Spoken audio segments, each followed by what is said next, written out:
அம்மையே அப்பா ஒப்பில்லா மணியே அன்பில் விளைந்த ஆரமுதே பொய்மையை பெருக்கி பொழுதினை சுடுக்கும் புழுத்தலை புலகினேன் தனக்கு செம்மையாய சிவபதம் அளித்த சிவபெருமானை இம்மையே உன்னை சிக்கன பிடித்தேன் இனி எங்கு எழுந்து அருளுவது இனியேன்னு உண்மையே சொல்லப்போனா தண்ணீர் சரிபாதி பெண்ணுக்கு கொடுத்த ஒரே கடவுள் சிவபெருமான் இருக்கிற திருச்செங்கோட்டினுடைய மலை அடிவாரத்தில் நின்று ஒரு அருமையான ஆண்ட்ராப்பட்டி எங்கள் ஊர்ல பேசுவதே வாழ்க்கையில கிடைத்த பெருமைன்னு நினைக்கிறேன். வாழ்க்கையில எல்லாருக்கும் எல்லா விஷயமும் கிடைச்சிடாது இல்லைங்களா? ஒரே ஒரு விஷயம் சொல்றேன், நீங்க கரெக்ட்னா கை தட்டுங்க. இந்த செல்போன் வந்ததுக்கு அப்புறம் நாட்டு நாசமா போச்சு நினைச்சவங்க எல்லாம் கை தட்டுங்க பார்ப்போம். ஒரு உண்மையை சொல்லவா, தட்டுனா அத்தனை பேருக்கு இந்த போன் இருக்கு இல்லைங்களா? பொண்டாட்டி காணா போனா கூட இப்ப யாரும் வருத்தப்படுறதுல, போன் காணா போனா அப்படி தேடுறான், ஐயோ ஐயோ ஐயோன்றான். உண்மையான சார், சத்தியமா சொல்றேன். காஞ்சிபுரத்துல அத்திவரதர் வந்திருந்தாரு, நான் ஃபேமிலியோட போயிருந்தேன். என் ஃப்ரெண்டும் அவன் பொண்டாட்டியை கூட்டு வந்திருந்தான். அவன் ஒய்ப்பு தொலைஞ்சிச்சு, தேடுறாங்கிறேன். இருமாப்ல எந்த திருவிழாவிலையும் தொலைல, இங்கேயாவது தொலைஞ்சிருக்கா, 2 மணி நேரம் ஜாலியா இருக்கலான்றான். வாழ்க்கையில் நீங்க நல்லா நினைச்சு பாருங்க, மகிழ்ச்சி அப்படி ஆயிருச்சு. உண்மையா சொல்ல போனா என் பிறப்பே அரிசியமான பிறப்பே. எங்க அம்மாவுக்கு பிரசவ வழி, ஆட்டோ பிடிக்க எங்க அப்பா ஓடினாரு. நான் வாசல்லையே பிறந்துட்டேன். அங்கேருந்து அந்த டாக்டர் சொன்னாரா, அந்த டோர் டெலிவரி. 3 நாள் ஒரு நர்ஸை மூஞ்ச பார்த்து பயந்துருக்கேன். அவளை கற்பாந்துருக்கேன் நான். விஜய் டிவில 1.5 வருஷம் நிகழ்ச்சி பண்ணேன். கடைசி அந்த மேக்கப் பண்ண சொன்னா, மாமா எத்தனை தடவை மேக்கப் பண்றாங்க, நெகட்டிவ் மாதிரி ஒரே ஆள் இருந்தாங்க. நான் எதுக்கு கவலைப்படல. ஏன் தெரியுமா? அது வரைக்கும் நான் தான் கருப்புன்னு நினைச்சேன். அடுத்த நாள் அறந்தாங்க மிஸ்ஸா வந்தா என்னைய விட கருப்பு. எந்த கருப்பு மனிதனுக்கும் ரத்தம் சிகப்பு தான், எந்த வெள்ளை மனிதனுக்கு நிழல் கருப்பு தான். வண்ணங்கள் இல்லை வாழ்க்கை, உங்கள் எண்ணங்கள் இருக்குதுங்க வாழ்க்கை. ஊரெல்லாம் ஒண்ணு கூடி ஒரு அருமையான திருவிழாவை பண்றாங்கன்னா எதுக்கு? நாடு நல்லா இருக்கணும், வீடு நல்லா இருக்கணும், காடுகரை நல்லா விளையணும், நல்ல மகிழ்ச்சியா இருக்கணும், எல்லாரும் ஒன்னா இருக்கணும். அதான் வாழ்க்கையில மிக முக்கியம். ஒன்னா இருக்க கத்துக்கணும், இந்த உண்மையை சொன்னா ஒத்துக்கணும். ஒன்னா இருக்க கத்துக்கணும், இந்த உண்மையை சொன்னா ஒத்துக்கணும்.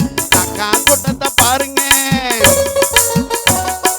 காக்கா கூட்டத்தை பாருங்க, அதுக்கு கத்து கொடுத்தது யாருங்க?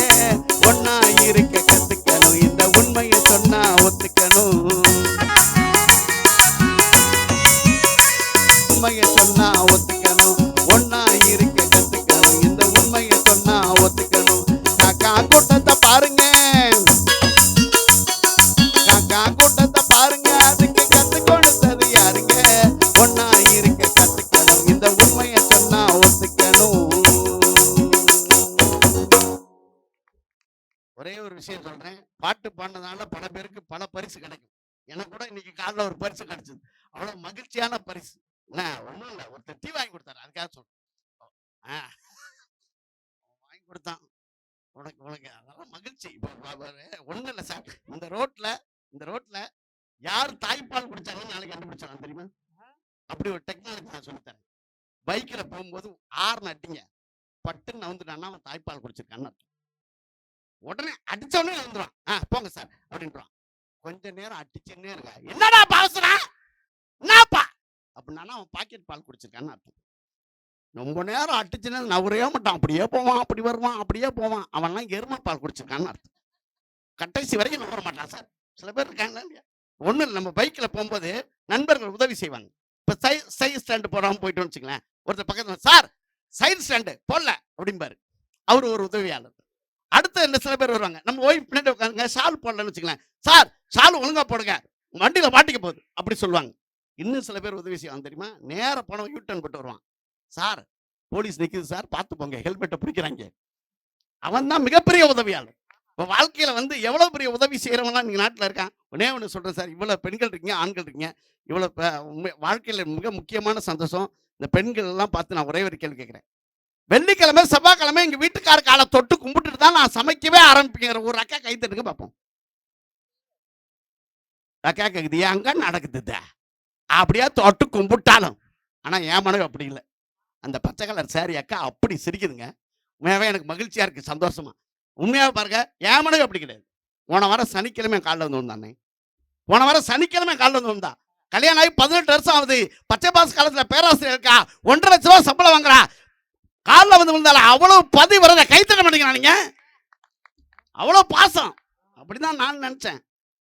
கேட்டேன், அவ்வளவு பாசமா மாமா மேலன்ற ஒரே வார்த்தை தான் சொன்னா. சனிக்கிழமை சனீஸ்வரன் கோயில் போலான்னு நினைச்சேன். நேரம் இல்லை, அங்க போய் விழுந்தான்னா உன் காலில் விழுந்தான்னு. இப்போ நான் உங்கள் கைத்தறி சொல்லி கேட்டேன்னா, நான் அவமானப்பட்டா உங்களுக்கு அவ்வளோ சந்தோஷம். ஆனா அதுக்கு 6 பவுனுக்கு ஒரு தங்க சங்கிலி போட்டிருக்கா. 3 பவுன் டாலர். பவுன் என்ன விலை விக்குது? அதுல காஞ்சி காமாட்சி படம் கிடையாது, மதுரை மீனாட்சி படம் கிடையாது, காசி விசாலாட்சி படம் கிடையாது. சாட்சாத் என் படத்தை போட்டிருக்கா. கைத்தட்ட மாட்டீங்களா நீங்க? அவ்வளோ பாசம். எந்திரிச்சு அண்ணன் கைத்தட்டாரு பாருங்க. அவ்வளோ லவ். அப்படிதான் நினைச்சு நானும் ஒரு 10 நாளைக்கு முன்னாடி கேட்டேன். இதை போட்டதுக்கு அப்புறம் தான்டா காத்து கருப்பு பேய் பிசாசு எதுவும் அண்ட மாட்டது. வாங்க தீவுகள் ஆளு உனக்கு கொடுப்பேன் இரு. உனக்கு தான் சூனியம் வச்சுடணும். அவன் எலுமிச்சம்பழம் யார் விட்டுறானே தெரிய மாட்டேதுப்பான். என் வாழ்க்கையில ஒரு ஒரு குடுகுடுப்புக்காரங்க உங்க வீட்டு வாசலுக்கு வந்தா எவ்வளவு காசு போடுங்க? அண்ணா எவ்வளவு போடுங்க? ஒரு அண்ணா உங்களை தானே கேட்குறேன். அந்த பக்கம் திருப்பிட்டீங்க. ஒரு ஒரு 50 இதுக்கு தான் ஒரு 50 ரூபா போடுவார். நீ எவ்வளோ போடுங்க அண்ணா?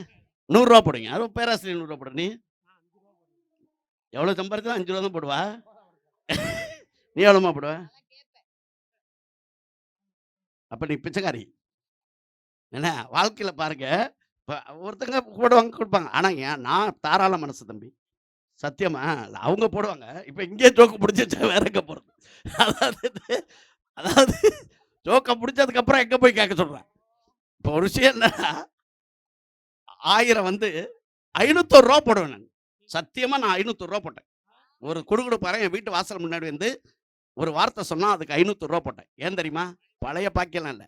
அவன் தான் என் பொண்டாட்டி மூஞ்சியை பார்த்து இந்த வீட்டில் சுடுகாட்டு காலி குடியிருக்குன்னா நான் சொல்லியிருந்தேன்னா கதை முடிஞ்சிருக்கும். உண்மை தானே சார்? விளக்கு வச்ச நேரத்தில் மாமா வருவான் பாருங்க. விளக்கு வச்ச நேரத்தில் மாமே வந்தான், மறைஞ்சு நின்று பார்க்கையில் தாகம் நான் கொடுக்க அவன் பிடிக்க ஒரு வாண்ட காத்து சூடு ஏத்த விளக்கு வச்ச நேரத்தில் தந்தானா மறைஞ்சு நின்று பார்க்கையில் தருணான் விளையாட ஒரு வாண்ட காத்து சூடு ஏத்த விளக்கு வச்ச நேரத்தில் தந்தானா மறைஞ்சு நின்று பார்க்கையில் தரினானா. பாட்டு நல்லா இருந்தா ஒரு கைத்தட்ட கொடுத்தீங்கன்னா தெரியும் சார். உண்மையாக சொல்கிறேன் சார், நம்மளை தெரியலன்னா விசாரிக்கிறது கூட தப்பு இல்லை. அன்னைக்கு தாம்பரம் பஸ் ஸ்டாண்டில் சார் டீ குடிச்சிட்டு இருக்கேன். அங்கேருந்து ஒரு ஆள் வந்தார். சார் அச்சு அசல் பழனி சார் மாதிரியே இருக்கீங்க சார்னார். யார்? என்னைய பார்த்து. நான் உடனே என்ன சொல்கிறதுன்னு தெரியல எனக்கு. அடுத்த வார்த்தை சொன்னாம இருக்கா, அதுதான் இன்னும் சூப்பர். இதுக்கு முன்னாடி வேற யாராவது சொல்லியிருக்காங்களா சார்? நான் அவன்கிட்ட சொன்னேன், பழனி சாரே சொல்லியிருக்காரு அப்படின்னு. அப்படி நான் பைக் எடுத்துட்டு போயிட்டேன். அவனுக்கு என்ன யோசிச்சிருக்கான், அவரெல்லாம் ஏன் இந்த கடையில் டீ குடிக்கிறாரு?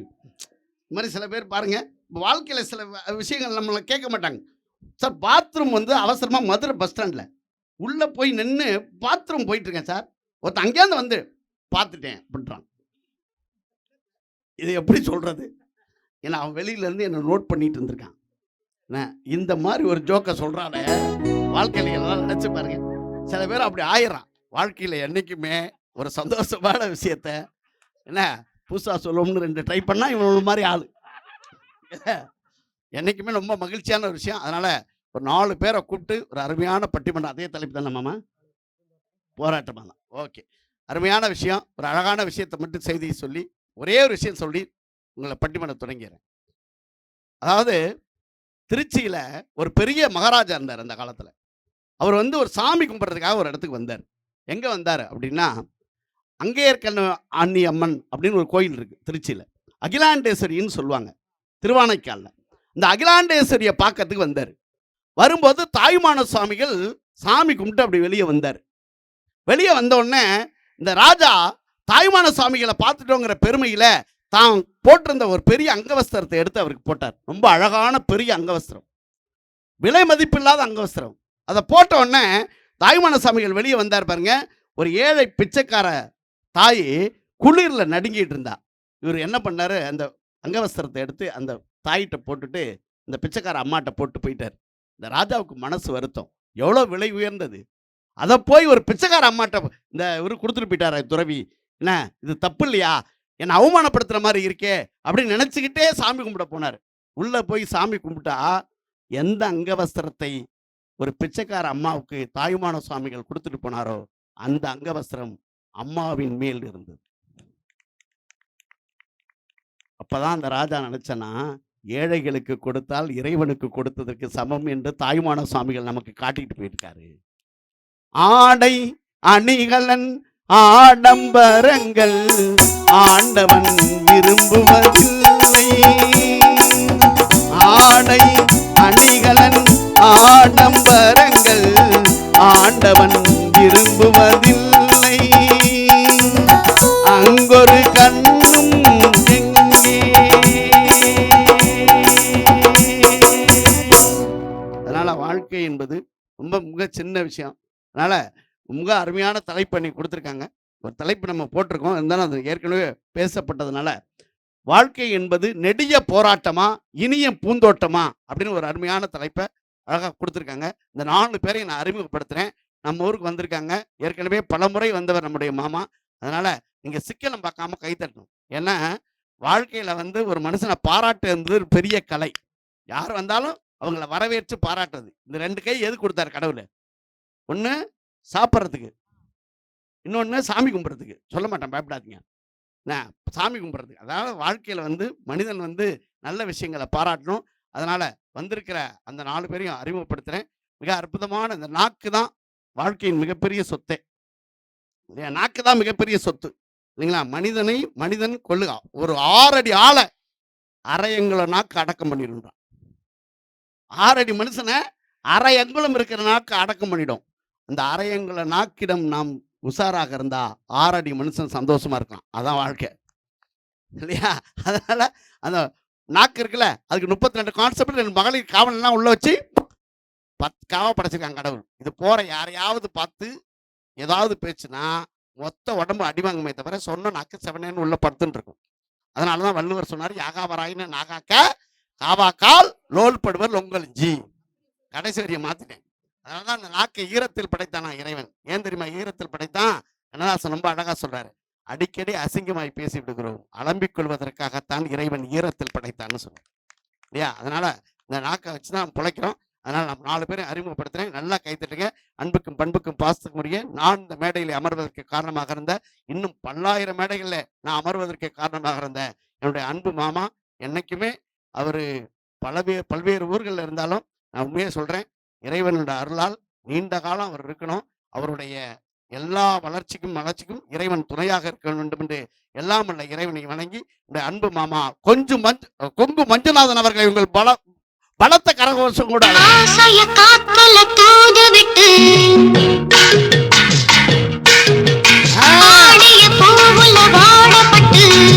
வேண்டாம், பாட்ட போடாத, உற்சாகப்பட்டுருவான். ஏற்கனவே தையல் போட்டிருக்கு, பிரிஞ்சிடும். என்ன பண்றது? இனிமே ஒன்றும் ஆகாது. ஆமா, பத்திரம் அது ரொம்ப முக்கியம். அந்த பக்கம் வந்திருக்கவரு உங்களுக்கு புதுமையானவர். உண்மையாவே அண்ணன் பெரிய பேராசிரியர், கும்பகோணத்துல அரசு கலை அறிவியல் கல்லூரியுடைய பேராசிரியர் பெருந்தகை. அவர் பேசும்போது நீங்க சிரிக்கலைன்னா நான் பட்டிமன்றமே நடத்துறேங்க. அப்படி பேசுவார். அவ்வளவு அற்புதமான ஒரு பேச்சாளர். கும்பகோணம் கோபால் என்கிற கோடையிடி கோபால் அண்ணன் போன வாரம் தான் அடகு வச்சாப்ல. கோடையிடிங்கிறது அவர் கொடுத்த பட்டம், விசு சார் கொடுத்த பட்டம், ரொம்ப அருமையான பட்டம். அப்படி கோடை இடி மாதிரி இடிப்பாரு, அவ்வளோ அருமையாக பேசுவார். இந்த பக்கம் 2 பேர் வந்திருக்காங்க, மிக அற்புதமான பேச்சாளர். தன்னுடைய வன்மையால் ஒரு மிகப்பெரிய மேடையை கட்டி போட முடியும். அதே மாதிரி கருத்துக்களாலும் நகைச்சுவையாலும் இந்த சமுதாயத்தில் பாடல்களாலும் ஒரு உந்து சக்தியை ஏற்படுத்த முடியும் என்று நான் நம்புகிற மிகச்சிறந்த ஒரு பேச்சாளர் மணப்பாறை லலிதா பரமேஸ்வரி அவர்கள். உங்கள் பலத்த கரவாசகம். இஞ்சி இடுப்பழகியா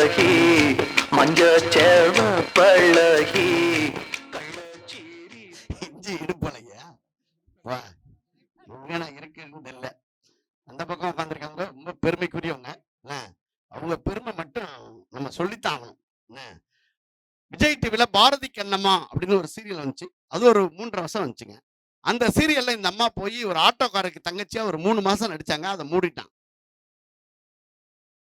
ராஜா ராணின்னு ஒரு சீரியல் வந்துச்சு. அது வந்து ஒரு 4.5 வருஷம் ஓடிச்சு. அதுல போய் ஒரு 4.5 மாசம் நடிச்சாங்க. அதையும் மூடிட்டான். அதுக்கப்புறம் நான் கனா காணும் காலங்கள்னு ஒரு வெப் சீரிஸ் பண்ணேன். அது ஒரு 1.5 வருஷம் போச்சு. அதுல வந்து 1 மாசம் தான் நடிச்சாங்க. அதையும் மூடிட்டான். பேரு மட்டும் யோகதர்ஷினி. அவ்வளவு யோகம் அவங்களுக்கு. ஆனா உண்மையாவே இந்த நம்ம ரூம்ல தங்கியிருந்தோம்ல, வெளியில வரும்போது ஒருத்தன் பைக்ல இவங்க மூஞ்ச பார்த்து சறுக்கிட்டு விழுந்தான். அந்த மாதிரி ஒரு அருமையான ஒரு காரைக்கால்ல இருந்து வருகின்றிருக்கக்கூடிய இந்த திருநள்ளார் கோயில் பக்கத்துல தான் அவங்க வீடு. இந்த சனீஸ்வரன் கோயில் பக்கத்திலேயே. அதனால அருமையான எல்லா சிறப்புகளையும் கொண்ட ஒரு காமெடிக்காக சொன்னேன். பாடக்கூடிய, பேசக்கூடிய ஆற்றல் படைத்த காரைக்கால் யோகதர்ஷினி சகோதரி யோகதர்ஷினி அவர்கள் வந்திருக்காங்க. உங்கள் பலத்த கரவசகம் இது.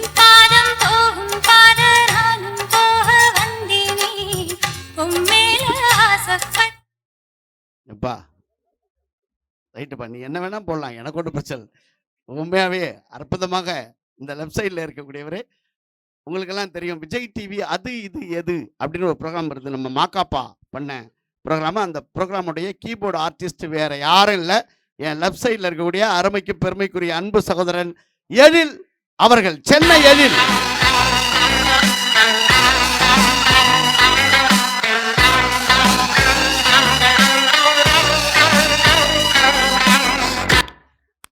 அருமை அருமை அருமை. அவர் எந்திரிக்கும் போது அவர் பார்த்தீங்கன்னா அவருக்கு வேமாசு எதுவும் கிடையாது. அவரே கைத்தட்ட சொல்லலாம் கேட்பாரு. அவ்வளோ அற்புதமான மனுஷர். ஆனா அவர் எந்திரிக்கும் போது ஒரு மியூசிக் வந்துச்சுல, அந்த மியூசிக்கை போட்டது இவர் தான். அதுக்கு ஒரு 150 ரூபா இவன் ஜிபே பண்ணுவான். இப்போ இவன் எந்திரிக்கும் போது அவன் ஒரு மியூசிக் போடுவான், அதுக்கு ஒரு 150 ரூபா இவன் ஜிபே பண்ணுவான். இதுக்கு பருத்தி மூட்டை குடோன்லேயே இருந்திருக்கலாம். இது ஒரு மானங்கட்ட பழப்பு. இதை ஒரு வருஷமா பண்றாங்க. அதே விஜய் டிவி அது இது இதனுடைய ட்ரம்மர் வேற யாரும் இல்லை, ரைட் சைடில் இருக்கக்கூடிய சென்னை இளமோகன். அவங்க வந்து கால்நடை துறையில் ரொம்ப பெரிய ஆஃபீஸராக அவங்க மனைவி இருக்காங்க. போன வாரம் அவங்களுக்கும் அவங்க மனைவிக்கு சண்டை. அவங்க பையன் ஒருத்தருக்கான், என்ன நேராக துப்பாக்கி எடுத்துட்டு வந்துட்டான். இவருக்கு முன்னாடி நின்று பொய் இல்லைங்க, அவங்க பையன் துப்பாக்கி சுட்டுறா இருக்கான். ஓவரா பேசினா பட்டக்குன்னு போட்டு வந்துருக்கான்.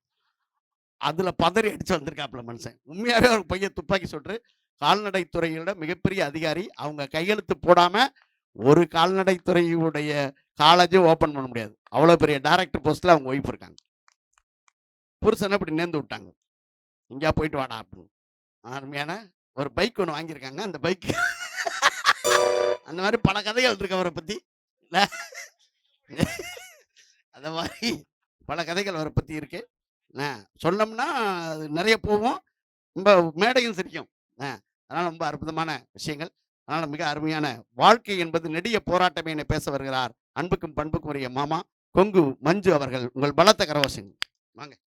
பாட்டை போட்டே எனக்கு கொடி போதவழியில் தள்ளி இன்னைக்கு நேரத்தை பார்க்கணும். ஒரு வருஷமா பார்க்கறது சோட்டைன்னு நான் பார்க்கல. ஒரு மண்டை ரொம்ப பஸ் இருந்ததுடா, வெறும் மண்டை தான் இருக்குது.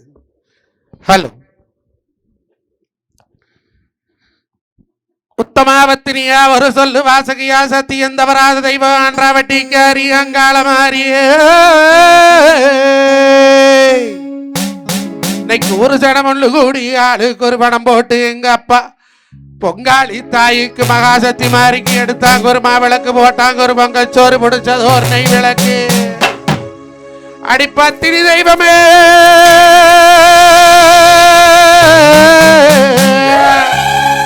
நீ வாக்கும் தசை எல்லாம் பயிரா விளைஞ்சு நீ வைக்குங்காலெல்லாம் இன்னைக்கு தரமா பொங்கி. இன்னைக்கு ஆந்திரா வெட்டிக்காரர் எங்க போய் காலு வச்சாலு ஊரும் பெருசாயி, ஊரு மக்கள் பெருசாயி, பேரும் பெருசாயி, வேறாடும் அன்னைக்கு பேருட்டு வாழ ஆத்தா மகமாயோடு ஓடி வாங்கலம்மா.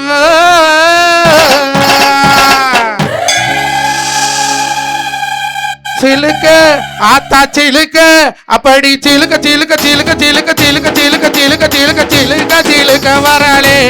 மாரியவ சிரிச்சுக்கிட்டே ஆடி வராளே, பறந்து பறந்து வராளே.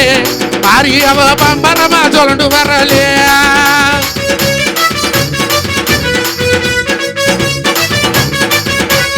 அப்படி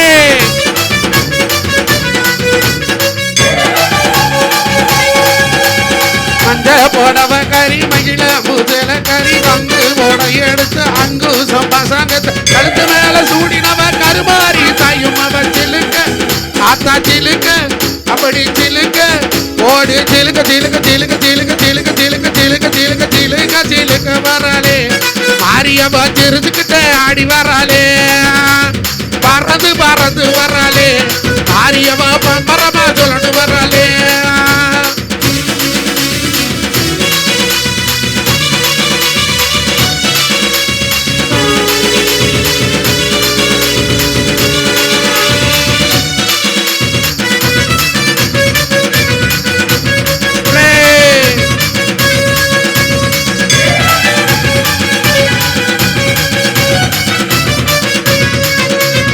ஆத்துகளு தலைமுழுகி ஐர கண்ணு பட்டு உடுத்தி